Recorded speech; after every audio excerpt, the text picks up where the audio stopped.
talk about this conscious processing and unconscious processing. Do they happen in parallel or do they happen partly in parallel and partly? Conscious happens in a horizontal way. An unconscious process happens in a quantum way. It's not parallel. It's actually one after another. Conscious process happens like a horizontal way. It's known to you. It's directly under the control of your logic. Straight. But unconscious is a quantum process. It's like a vertical line. That is not directly under your control. That doesn't happen with your logic or with your knowledge. It just happens like a quantum process. The whole world takes a quantum leap and you are with a decision. You don't even know why you did that. But when you infuse silence into this unconscious zone, slowly the line becomes a straight line. That the engrams are removed from this unconscious zone. For example, if the engram is removed if this engram is removed, immediately this much gap becomes a conscious mind. That space, for example, let me say that this space, the moment this engram is removed, this space will become like this. It will become a conscious mind. It will become conscious mind. The more you remove engrams, the more it will become conscious mind. More it will become logical. More the decisions will become clear. So as of now, it is not parallel. It is one after another.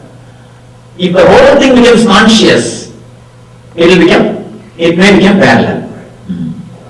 Okay, if that's the case, my question is, you said intuition happens when PP is smaller than PQ. Oh. Right? The intuition, in the intuition level, the unconscious becomes super conscious. You start raising in this level. This is what we call super conscious.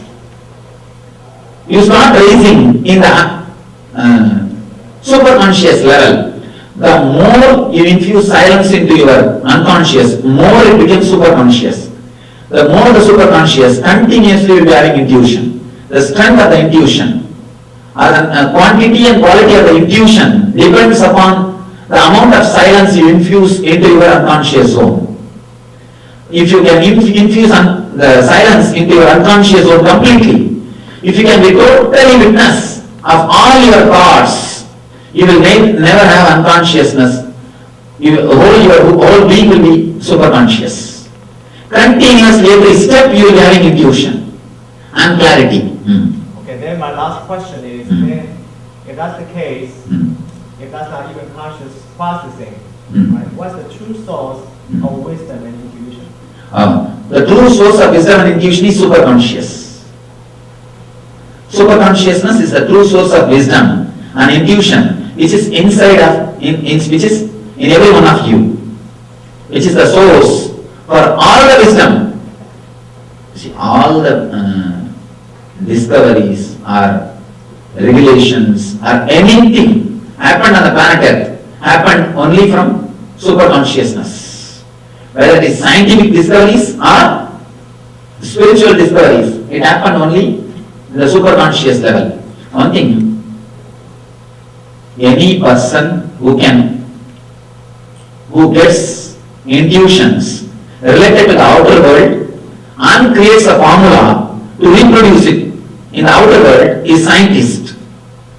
Any person who gets intuition in the inner world and creates a formula to reproduce the same experience in the inner world is a rishi.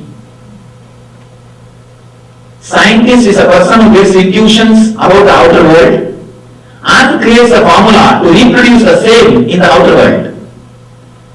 Rishi is a person, or a mystic is a person who gets intuitions in the inner world and creates a formula to reproduce the same experience in the inner space of other beings. The formula created by scientists helps in the outer world. Formulas created by mystics helps you in the inner world. What I call meditation. The formulas created by the mystics is what I call meditation. Yes. I have a question. Hello? Yeah. I have a question. I really want to thank you to be a great teacher to talk very deep things in very simple language. Thank you. Yeah, I think I benefit a lot. I think people here might have different religious or whatever background, just like I am. Sorry, little loud. Okay, I think people here might have different. I think people here might have different religious backgrounds, just like I am. So it might be a little difficult for me to understand your intuition kind of state. So my question is like a simple one, because I really like the way you divide your thinking process and decision process into conscious and unconscious part, right? So I don't understand human psychology, even I'm amazed about that. I'm sure as a master you do. And I just want to ask if that kind of process, that division of conscious and unconscious, and that recognition of people's suffering is more from less of awareness and control of their unconscious. Does that kind of agree or echo any just psychology research theory, or it is more from your findings, discovery, and theory? You're asking they are from are these concepts supported by psychology? Right. They are supported, and not only that, psychology is yet to catch the heights of mystics. Of course, they are going in this line. Many of the statements which I uttered are supported by psychologists, many psychologists. And I suppose one more thing. See, the psychology is growing. But the mystics have reached the height. Psychology is like they are having a small torch and walking in a dense forest. Every day they come upon new conclusions. The more they walk in, they come with the more deeper conclusions. But the mystics have seen the whole forest in a flash of lightning. So they know the whole map. They have presented the whole map to us. The psychology is like going with a torch and searching. Of course, they are progressing in the same line. And especially in the modern day research, a lot of things they prove whatever our mystics say. Thank you. Yes. One more last question. Yes. In your unconscious lines, you have drawn 5 lines. Are they equivalent to Rupa Veda? No. I just put 5 lines there. At least I can say 2-3 million lines will be there in every one of our mind. I just put 5 lines. At least 2-3 million lines will be there.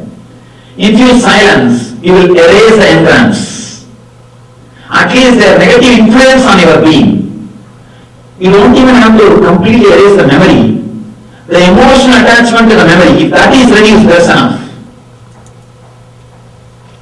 If that is reduced, naturally, that is enough. It won't create the same bad influence on your being. For example, remembering the beach is nothing wrong.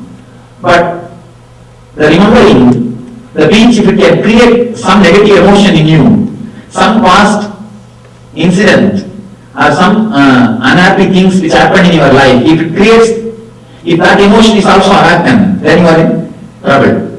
When you infuse silence, the unnecessary emotional attachment, the illogical emotional attachment to the past memories will be erased, will be removed.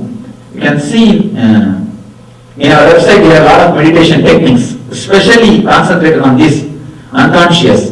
The website is www.nithyananda.org. You can download those meditation techniques and practice there. The instructions are there, which is self-sufficient.